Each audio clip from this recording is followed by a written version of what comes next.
Good morning. Welcome to the Unitarian Universalist Society of Geneva.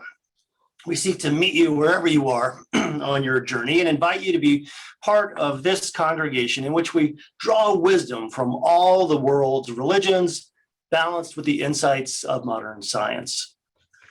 We seek to build a diverse, beloved community within our virtual walls and hope to inspire and accompany one another as we act for peace and justice in our larger world. Shortly after my 8th birthday, my parents took me and my brother out for a surprise.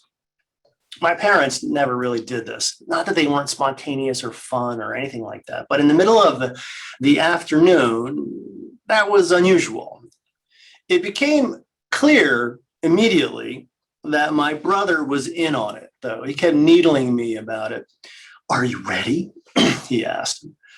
My parents may have given him a don't spoil it look, but it worked, right? Because no one spilled the beans. When we arrived at the movie theater, I was thrilled. Movies meant sugar, and what kid doesn't want sugar? But the title of the movie was entirely unfamiliar. If there'd been a movie trailer, I'd missed it. None of my friends were talking about this movie. I was completely unprepared. But I remember sitting in that dark theater, shoulder to shoulder with my family, when the screen cleared and a banner appeared in blocky blue letters that read, "A long time ago in a galaxy far, far away." That was the day I took my first step into a larger world. No one really thought that the movie Star Wars would become what it became. Countless op-eds have been written, books published, documentaries made, dissertations assembled, all exploring the various aspects of what became the Star Wars franchise, one of the most financially successful and lucrative entertainment corporations of the 20th and now 21st centuries. George Lucas, the writer of the original story and the director of the first 6 movies, is now a billionaire. The movies, books, and cartoons have been gobbled up by billions of people all over the world.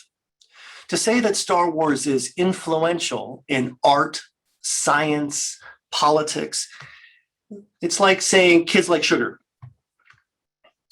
44 years since the release of that first movie, Star Wars is a fundamental part of American culture and world culture. According to Wikipedia, Margaret Thatcher assumed her historic leadership role as Prime Minister of Britain on this day in 1979. That's May 4th, an event that was celebrated by her Conservative Party. They took out a newspaper ad that read, "May the 4th be with you, Maggie." This was a pun, of course, a play on the benediction, the blessing, the sort of ecumenical good luck wish from all of the Star Wars movies, where various characters at various times invoke the mystical by intoning, "May the Force be with you." In the last few decades, nerds like me have run with this, which is why May the 4th is now known as Star Wars Day. And as this Tuesday is the 4th and May is the month, you now have an explanation and my excuse for why this morning we will get some reflections on Star Wars. But first, let's do our thing. With the mics still muted, I'm going to ask you to remove, I'm going to remove the Zoom spotlight, but what I want you to do is go up to that part of the screen that says a view, and I want you to pull that down so it says gallery. And if you haven't activated your camera, this is a great time to do it now. Just go ahead and click it and boom, there you are. You'll know you've got it working right because your entire screen should fill up with little boxes. Now, looking at those faces, your community, and in the spirit of our friend, the Reverend Dr. Otis Moss III of Trinity Church here in Chicago, I want you to turn to your neighbor and say, "Neighbor, oh neighbor, trust your feelings." Before we go too far, I think it's worth doing a bit of reconnoitering some of you may not have seen these movies in a long, long time. Maybe you just need a quick refresher. But the original movie was released in 1977, and it's now called Star Wars: A New Hope. It's about, in short, a pair of sentient robots and their struggles with their abusive human owners. I'm only kind of kidding. Let me try that again. A New Hope follows Luke Skywalker, a young orphan in the middle of a civil war, a boy whose life on the margins suddenly changes when two robots, C-3PO and R2-D2, enter his life. Luke follows a mystical teacher, Obi-Wan Kenobi, on an adventure off-world to confront the evil empire who murdered his foster parents.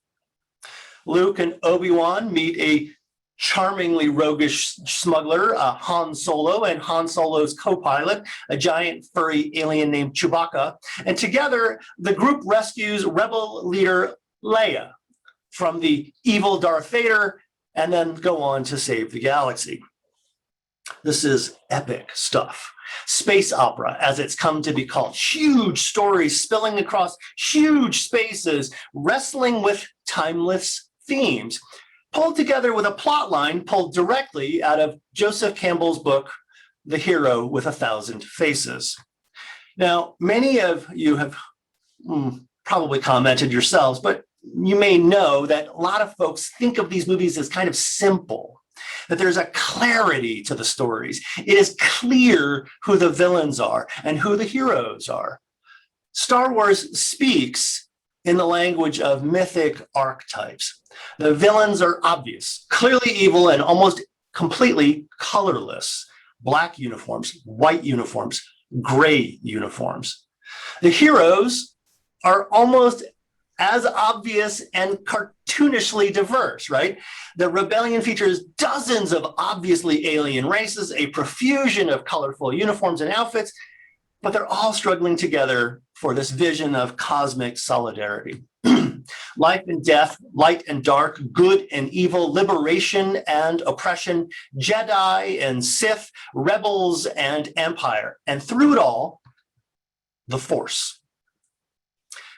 For a UU minister, this is where things get interesting. In that first movie, Luke asks Obi-Wan what the Force is.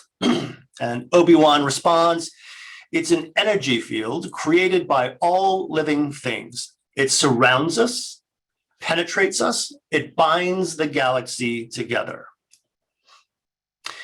It was the unique gift of the Jedi Knight, to be able to perceive this energy field, to learn from it, and even to shape it as if it were a kind of magic. Several scenes later, we get to see it work, wielded by the evil Darth Vader as he's confronted by an Imperial officer who has the misfortune and bad judgment to question Vader's lack of progress toward tracking down the Rebel Alliance. This guy suggests that they use their new superweapon instead, the Death Star. And Vader says, quote, "Don't be too proud of this technological terror you've constructed. The ability to destroy a planet or even a whole system is insignificant next to the power of the Force."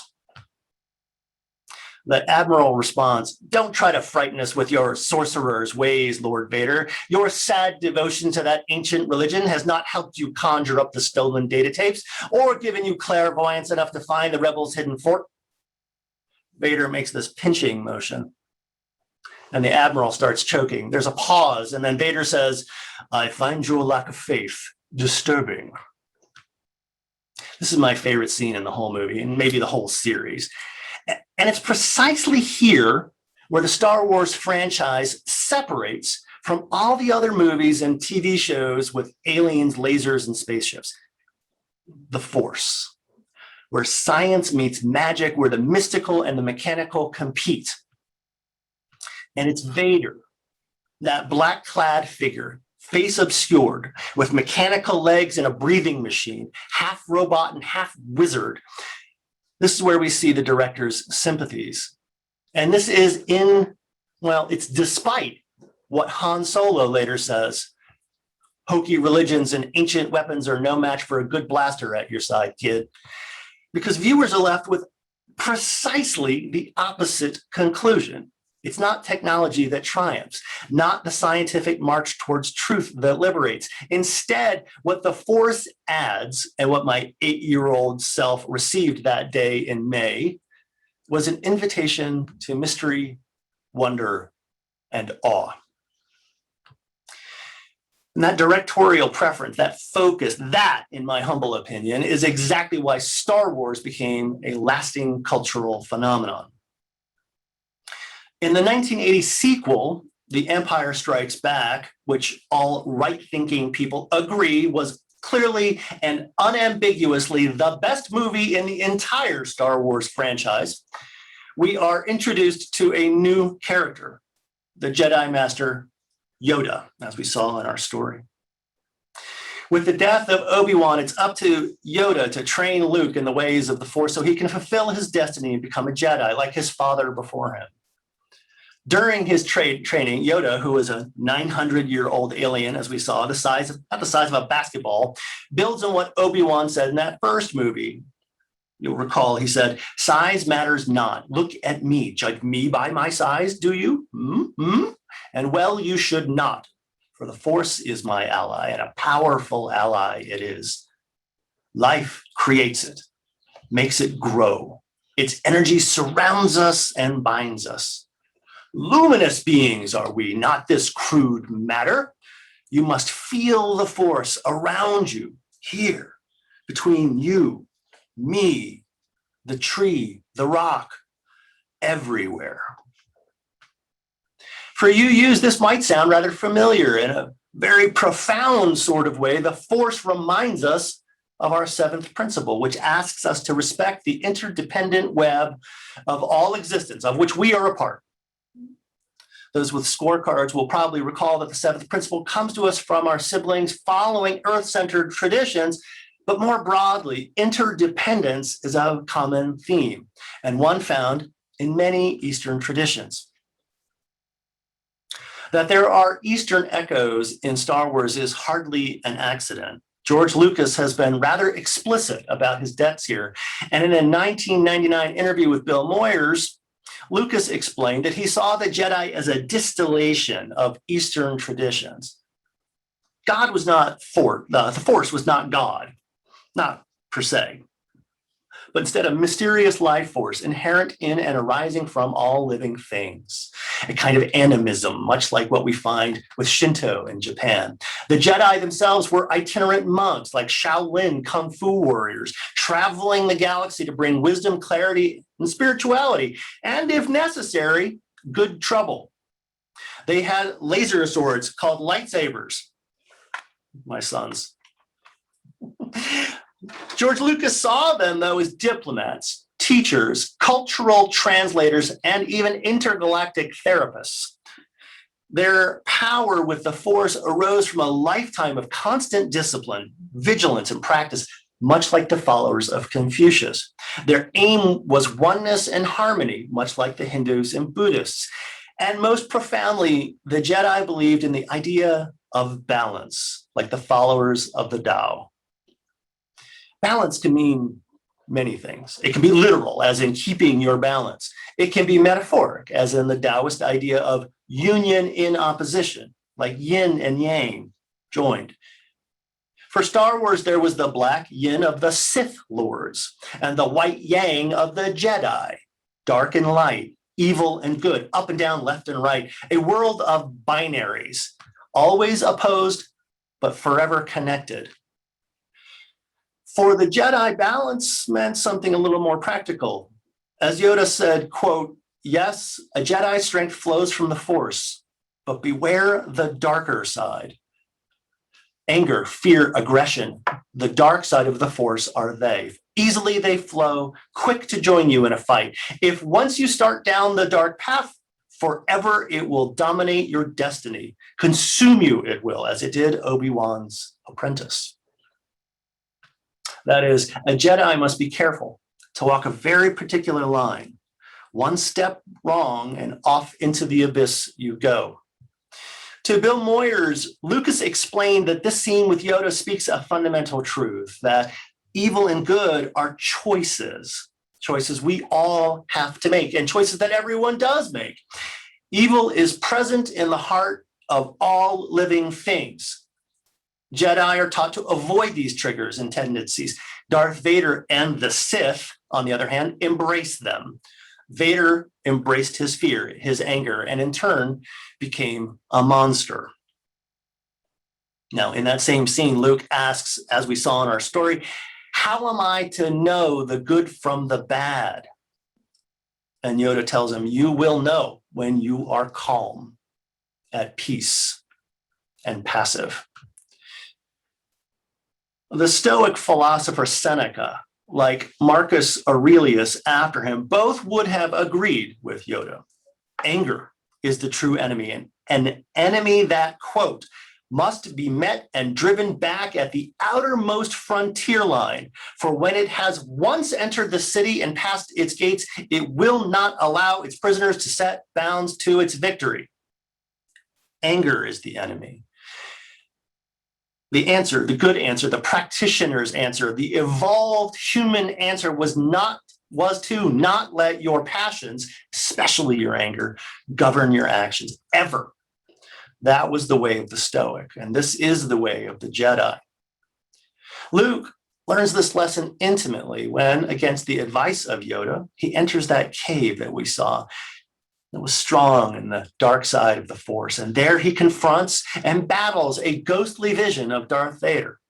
Fulfilling his destiny, he believes he strikes that apparition down, and it's only then that Luke discovers that the face behind Vader's mask was his own, his face, his anger, his undoing.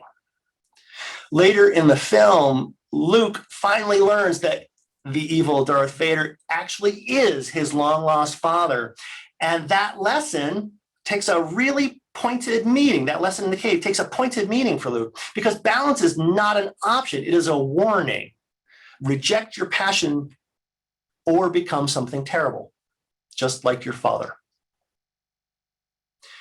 Now, I want to pause and interject an editorial comment here in the defense of passion. It is nearly impossible to see the many instances of human progress as being the sole result of logic. Quite the contrary. However, on the other hand, I don't want to necessarily say that the keys to human progress are fear, outrage, and anger, but I am compelled to note that very little justice would have been done without those emotions. Being truly awake, truly alive means engaging your passions. If you don't believe me, just go ask an artist, any artist. So I will, with all due respect, disagree with Master Yoda on this. The way of the Tao, the way of the Force, the way of life is not to ignore, throttle, or starve out our passions, or even to master them. We can be more than our passions, yes, but we can also be more than our logical, rational, scientific selves. Life is more complicated than simple binaries, more nuanced, even for those with a parent named the #1 movie villain of all time by Insider magazine. Now, I like to think that George Lucas agrees. In a movie of scientific marvel, we see Obi-Wan telling Luke to let go of his faith in technology, to let go of his logic and reason, and instead to trust his feelings. Following this advice is how the rebels destroy the first Death Star. Following this advice in the final movie, the 1983 Return of the Jedi, is how the Empire was ended. In the climactic scene of that final movie, we find the Emperor has captured Luke. And together with Vader, the three of them watch the Emperor's lethal trap spring closed on Luke's rebel friends. The Emperor gives Luke a choice. Luke can give in to his fear and anger, take up his weapon, and strike down the Emperor. Or Luke can watch all of his friends perish. Luke wants to fight. But he remembers the words of Yoda. He remembers the cave, and he knows that this is the way to the dark side. And once begun, he will never be free of it. What should he do? Give in to the dark side and save his friends? Stay with the light and watch them all die? To his credit, Luke hesitates, but the outcome was never really in doubt. Luke lets go. He trusts his feelings. He gives into his fear and anger, and he takes up the weapon. I suppose we could say that Luke refuses to take some final step, right? He does not actually kill his father or the emperor. He refuses. As you probably remember, though, this is where the focus shifts to Darth Vader. And it's Vader who sacrifices himself. Vader who saves the day. Vader who destroys the emperor and the empire. Vader, not because it was necessary, not because it was right. Vader only acts to save his son. Personal, selfish, passionate. The dark side saves the day, Luke's friends, and the hope for democracy in the galaxy, not the light side. And that is where, more or less, the movie trilogy ends. The hero's journey, the story that began with light and clarity ends on a rather ambiguous note. The hopeful young boy dreaming of a destiny in his fresh white tunic is gone, replaced at the end by a troubled young man in an ominously black suit. Yang into yin, white into black, light side into dark. Or maybe it's more complicated than that. Us viewers had to wait almost 40 years for the final trilogy to find out how this actually plays out. But spoiler alert, the Taoists clued us into this a couple thousand years ago. It's about balance. Balance doesn't mean avoidance. There is no light without dark. Both are necessary. Both are required. With time, with experience, with attention, clarity always resolves into ambiguity, because ambiguity is life. And that is something I learned from some movies about robots. As we turn to the close, I'm reminded of my rather brief time as an English major. I wanted to write scary stories, science fiction, monsters. Basically, I wanted to be Stephen King. So I signed up for every creative writing class I could. And I wrote pages and pages and pages about werewolves and dragons and magic. And I remember one professor in particular was having none of it, dismissing my interest and the entire genre with a contemptuous wave. Fantasy is a waste of time, he told me. Why write about vampires when child abusers are so much scarier? Why write about dragons when war was more devastating? Why lie about reality when the truth is so much more terrifying? I had no answer for him, but this quote from G.K. Chesterton. Fairy tales are more than true, not because they tell us that dragons exist, but because they tell us that dragons can be beaten. I think about that quote a lot, and this is one of the reasons I love fantasy so much. Life is hard and complicated and messy, and sometimes telling it like it is only an invitation to miss the point. Some truths are just too big to tell straight. Sometimes you have to tell a lie, to spin a fantasy, in order to tell a truth that big. And heading into this 4th of May, this is where my thoughts have run. I wonder about our world, about our monsters and the stories we're telling about them. Who is the villain in today's political tableau? And what will happen when we bring time, experience, and attention? Will clarity resolve into ambiguity? Because ambiguity is life. But mostly what I'm wondering about is Darth Vader. Perhaps what makes him so scary, so iconic, is that the Star Wars movies tell us that Luke and Vader's story is our story. It's our reflection staring up at us from the dark waters of our pain and fear and anger. More machine than human, more conspiracy than truth, more hate than compassion. When we face our fears down in the dark places, when we brandish our lightsabers at our foes, the enemy we strike is us. And what is perhaps so scary, so iconic, is that even then, even in the darkest moment, love can sneak out again. We can be redeemed. Good can triumph, even in the face of overwhelming odds. Hope can thrive, even in the most unexpected places, like a dandelion in a sidewalk crack, or like the memory of an old friend, like good in the heart of a villain, like a story from a galaxy far, far away. May the fourth be with you, my friends, always, and amen. So as we prepare to leave this place, continue your journey in love. Care for one another and care for this, our earth. Do justice and make peace. And as you go, know that whatever taste or touch you've had in this time and place of hope and joy, love or peace, that goes with you out into the world. We are different for having spent this time together. So remember, the force will be with you always.